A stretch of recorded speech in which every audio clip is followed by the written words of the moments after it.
The air in the ballroom was thick with victory. Flashing lights from photographers' cameras bounced off champagne flutes, and the sound of excited chatter was a happy roar.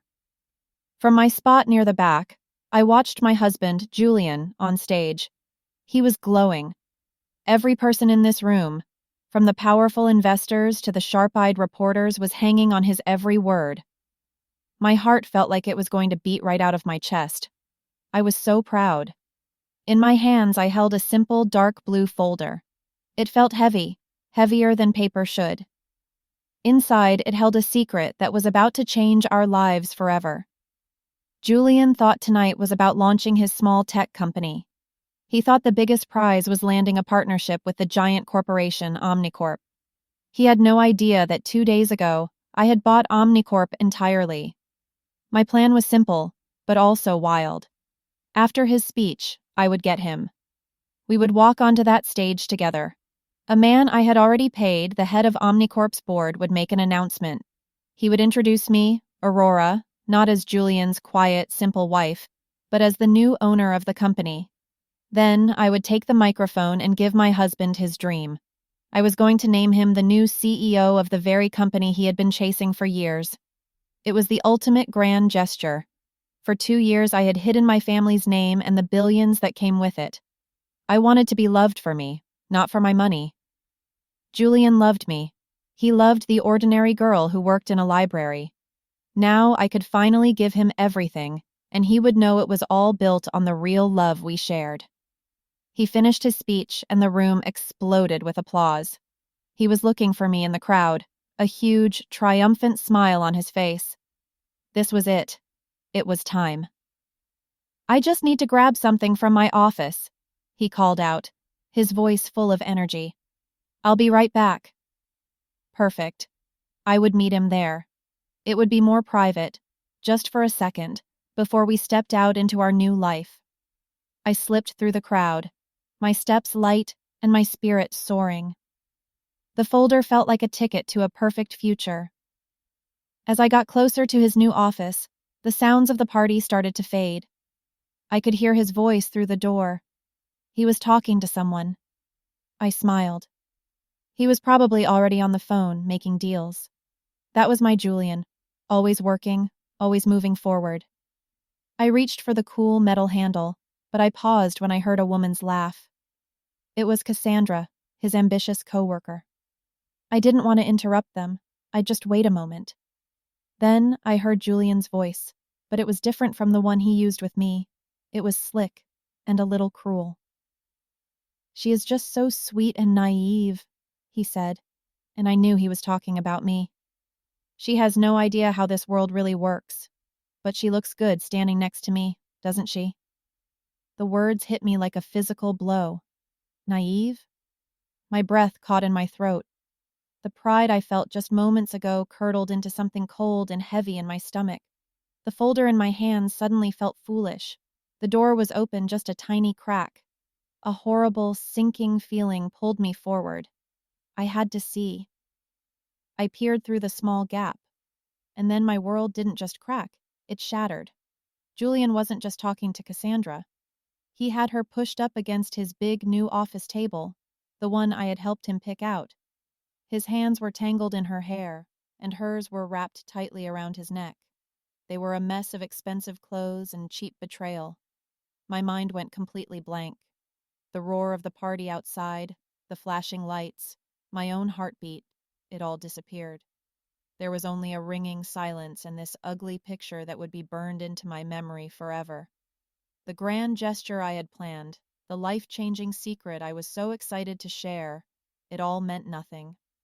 My secret was a whisper, but his betrayal was a scream. The folder, with all its promises of a perfect future, slipped from my numb fingers and landed silently on the carpet.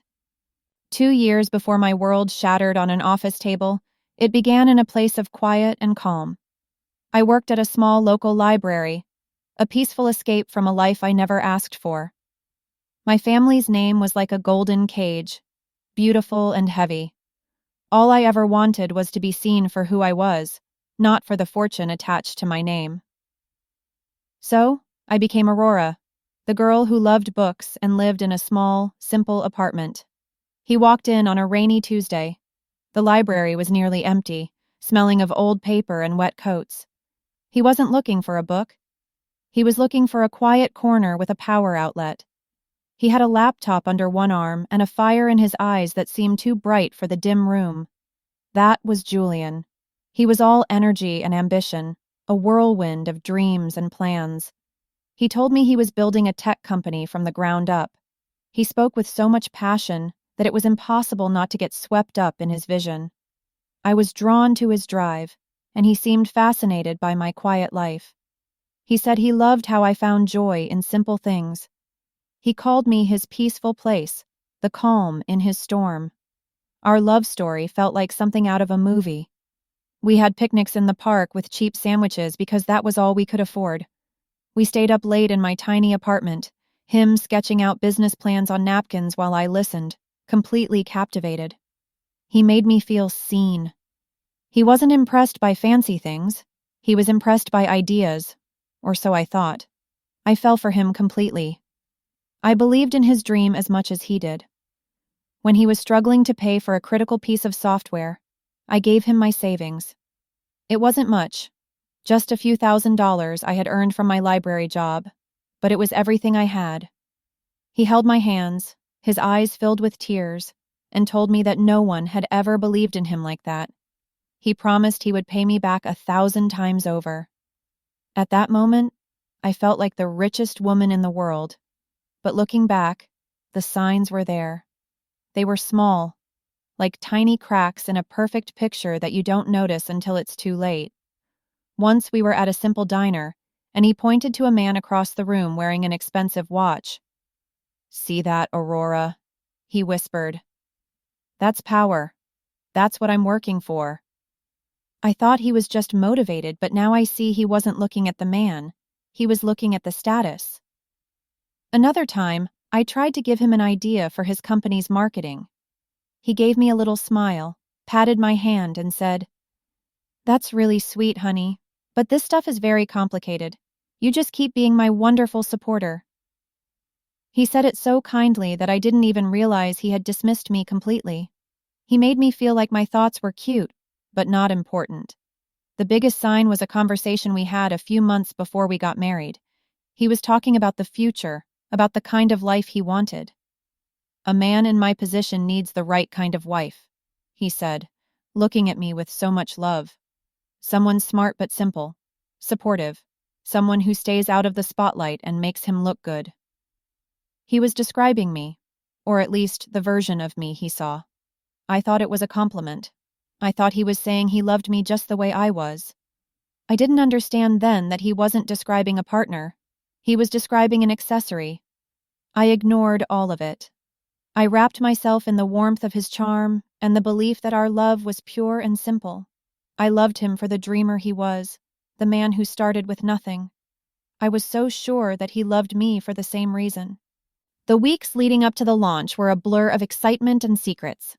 Julian was more stressed than I had ever seen him. He was working around the clock, his whole world focused on one goal: impressing Omnicorp. He talked about them constantly. A partnership with Omnicorp wasn't just a deal. It was a key that would unlock everything he had ever dreamed of.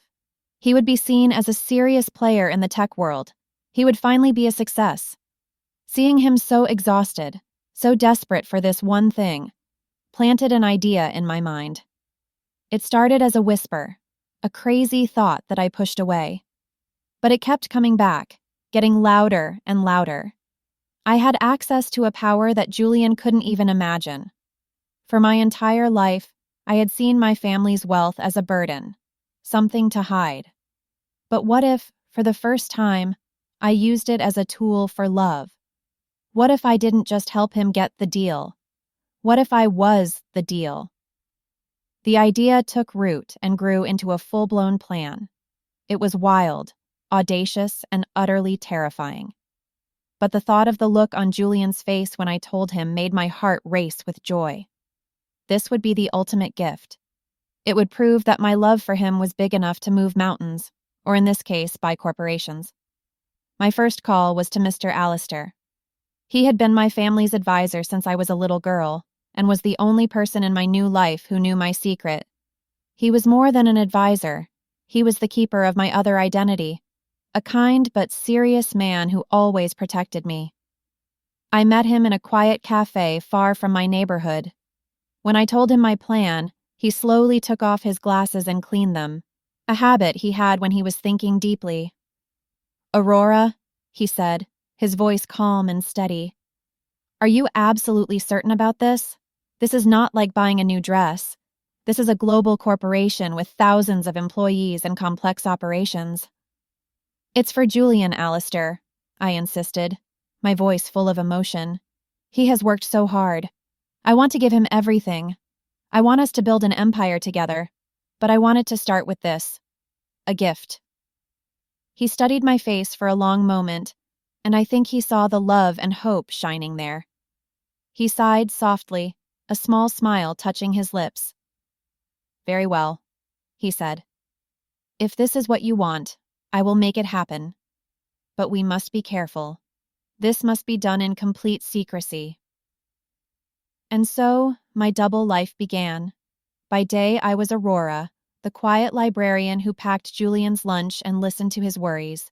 But by night, and in stolen moments during the day, I was a silent force, moving billions of dollars with secret phone calls and encrypted emails. Mr. Alistair guided me through every step. I signed documents in the back of a dark car, my hand shaking slightly. I had hushed conference calls with lawyers and bankers who only knew me as a code name. It was the most thrilling and nerve-wracking experience of my life. I felt a power I had never known, but it was all for him. I would lie awake at night, smiling in the dark, picturing the moment of the reveal. I imagined the shock on his face, then the slow dawning understanding, and finally, the pure joy. He would know that he hadn't just married a simple girl, he had married a woman who would give him the world. The day before the launch, Mr. Alistair confirmed it was done. Omnicorp was mine. He had the final papers drawn up and placed them in a simple, dark blue folder. It looked so ordinary, but it held a kingdom inside. The plan was set. A board member from Omnicorp would attend the party. After Julian's speech, he would go on stage, announce the change in ownership, and introduce me. Then, the stage would be mine. The night of the launch arrived, a cool, clear evening full of promise. As I got ready, I held the folder to my chest. It felt like I was holding the sun in my hands, and I was ready to give it all to him. We returned to the night of the launch. The room was a sea of celebration, a universe of clinking glasses and booming laughter. I stood in the warm glow of it all, watching Julian on stage. He was radiant, a star born right before my eyes. Flashbulbs went off like tiny lightning strikes, capturing the moment he had worked so hard for. My heart swelled with so much pride it felt like a physical ache in my chest. Every word he spoke about his vision and his hard work was a testament to the dream I had fallen in love with. The dark blue folder in my hands felt warm, a promise of an even brighter future. His speech ended with a roar of applause that shook the floor. He scanned the crowd, his eyes bright with victory, and found me. He gave me a wide, dazzling smile, and I smiled back, my own heart soaring. This was our moment. "I just need to grab something from my office," he shouted over the noise. "I'll be right back." This was my cue. I would meet him there and we would take the final step together. I began to weave my way through the happy crowd. People I didn't know patted my shoulder and congratulated me. "You must be so proud," one woman said. I just nodded, my smile feeling tight on my face, my mind already in the office with him, ready to change his life. The closer I got to his office, the more the party's noise faded into a dull hum. I could hear his voice, and then Cassandra's laugh. I paused at the door, my hand just inches from the handle. I didn't want to interrupt, but then I heard his words, sharp and clear in the quiet hallway. "She is just so sweet and naive." The words hung in the air, cold and sharp. He was talking about me. The warmth inside me vanished, replaced by a sudden, chilling dread. Naive. He thought I was naive. A terrible feeling, a need to know, pulled me to the door. It was open just a crack. I leaned forward, my breath held tight in my lungs, and I looked inside. And there it was. The image that stopped my world. Julian and Cassandra, tangled together on his new office table. The table I had helped him choose. The table where he was supposed to sign the contracts that would build our future. For a second, I couldn't breathe. I couldn't think. It was like watching a movie of someone else's life. The sounds of the party, the folder in my hand, the very ground beneath my feet. It all disappeared. There was only a deafening silence in my head and the ugly, moving picture in front of me. A strange thing happened then. I didn't scream. I didn't cry. A wave of ice-cold calm washed over me, so profound it was terrifying. The pain was so big, so absolute, that my body just shut down. All the love and pride and excitement turned to dust, and all that was left was a cold, empty space. I saw the blue folder lying on the floor by my feet. I had dropped it without even realizing. Slowly, like I was moving underwater, I bent down and picked it up. My movements were stiff, robotic. I backed away from the door, one silent step at a time, until the horrible scene was hidden from view. I turned and started walking back through the party. It was the strangest walk of my life. The celebration was still roaring around me, but I was no longer a part of it. I was a ghost. People were laughing and talking, but their mouths moved without sound.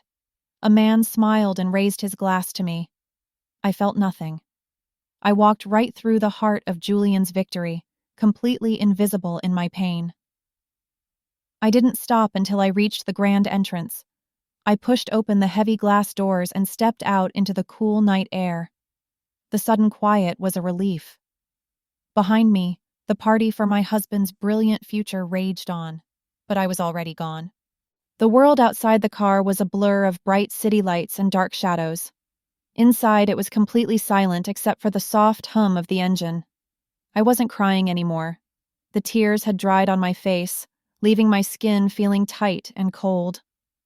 I sat perfectly still in the plush leather seat, my hands resting in my lap. Next to me, Mr. Alistair said nothing. He simply drove, his eyes on the road, giving me the space I needed. In my hands, I held a sleek, thin tablet. On its screen, the party was still going strong. I was watching a live feed from a hidden camera we had placed earlier. I saw Julian, back in the center of the room, looking flushed and triumphant. He was accepting congratulations, his smile wide and confident. He kept glancing toward the stage, waiting. He was waiting for the CEO of Omnicorp to appear and announce their game-changing partnership. He was waiting for his prize. I watched him, and it was like looking at a stranger.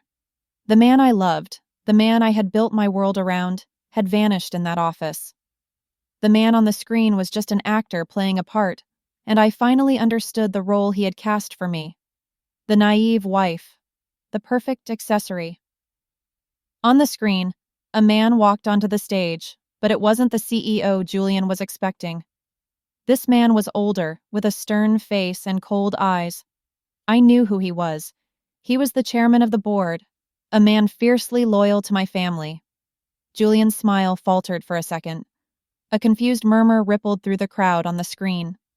The man on stage tapped the microphone.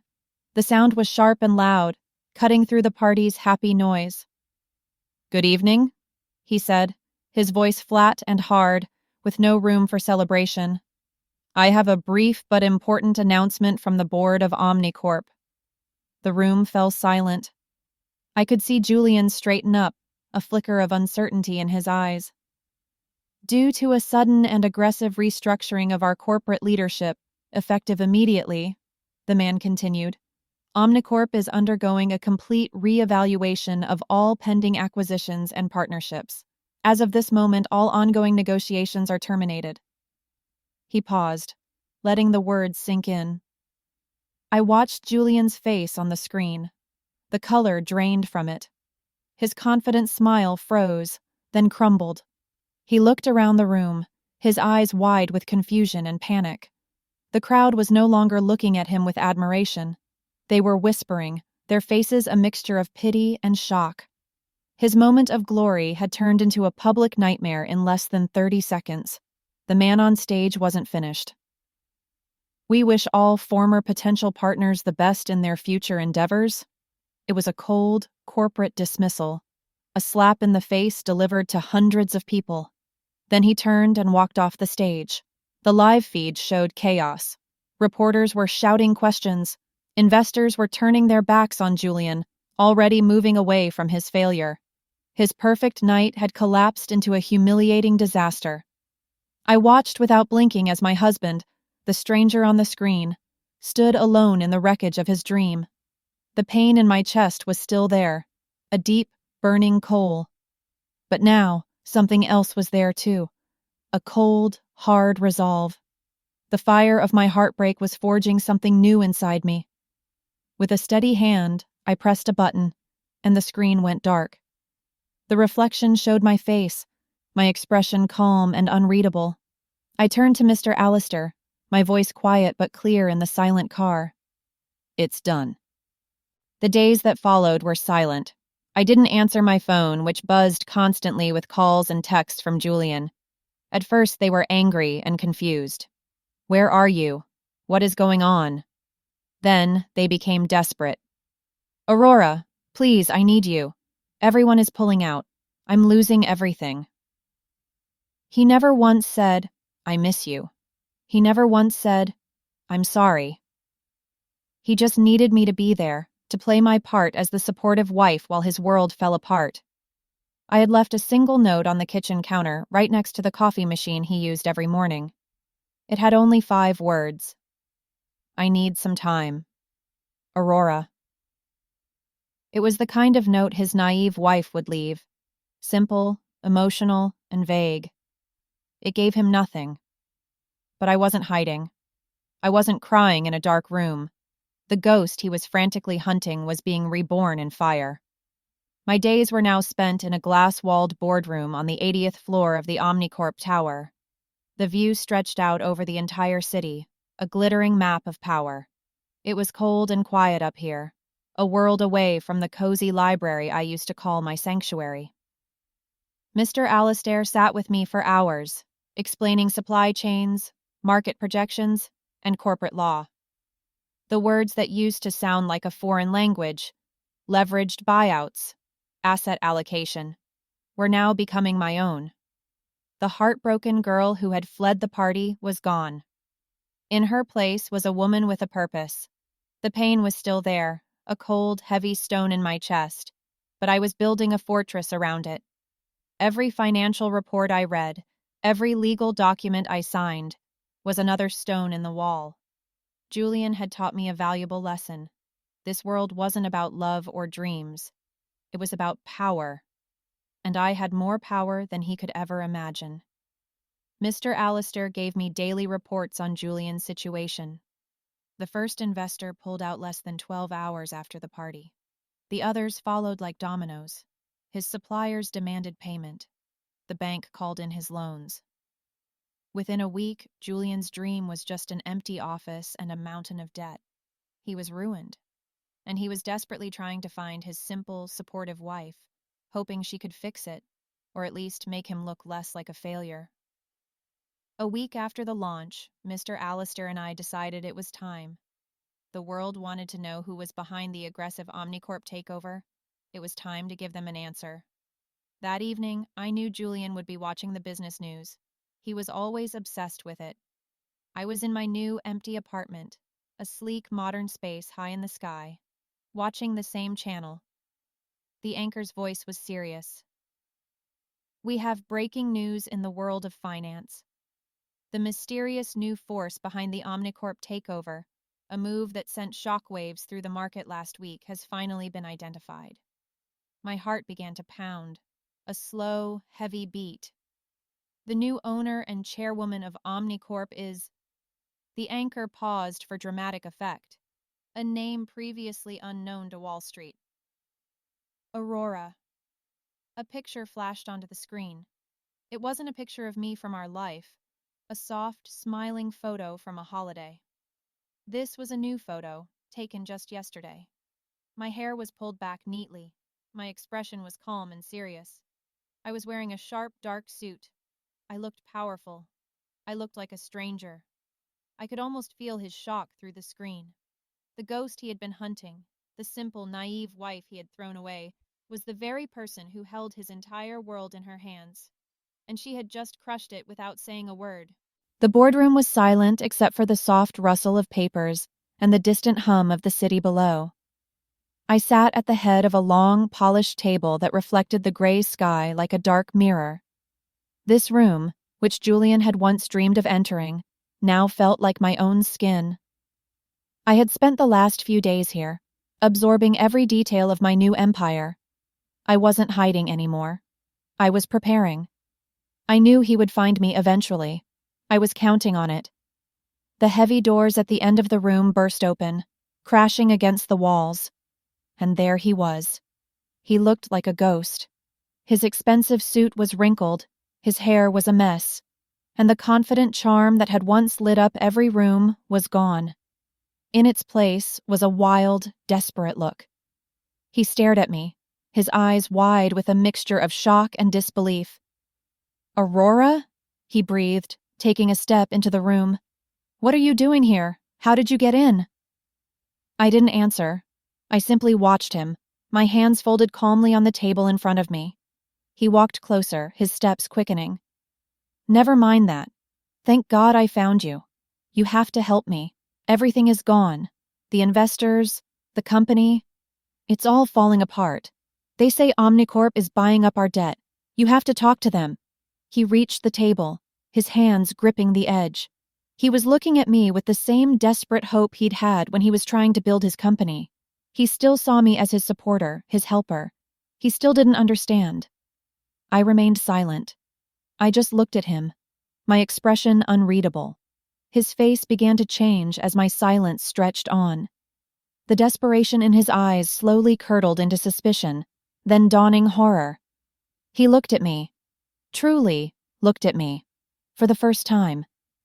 He saw the expensive suit I was wearing, the power in my posture, the cold calm in my eyes. He looked around the empty boardroom, at me sitting at the head of the table.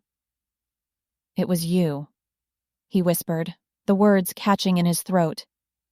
"The news. They said the new owner was named Aurora. I thought it was a coincidence." His voice cracked. "You did this. You destroyed me. Why? After everything I did for us." He finally raised his voice, the anger exploding out of him. "I loved you, and you destroyed me." I let his words hang in the air, echoing in the vast, silent room. When the echo died, I finally spoke. My voice was quiet, but it cut through the space like glass. "You didn't love me, Julian. You loved the idea of me. The simple, naive girl who looked at you like you were a hero." I stood up slowly, my movements calm and deliberate. "I was coming to your office that night to give you the world. That folder I dropped? It held the papers to this company. I was going to make you the CEO. It was my grand gesture." I walked around the table toward him, my heels clicking softly on the marble floor. "But I heard you first. I heard you talking to Cassandra. And then I saw. You showed me exactly what I was to you. An accessory, a part of your image." He stared at me, speechless, his face pale. "You taught me a valuable lesson that night, Julian," I continued, my voice devoid of all emotion. "You taught me that in your world, everything is a transaction, so I made a better one. Your company is being dissolved. Its assets are now mine, and Cassandra was fired this morning. She won't find work in this city again."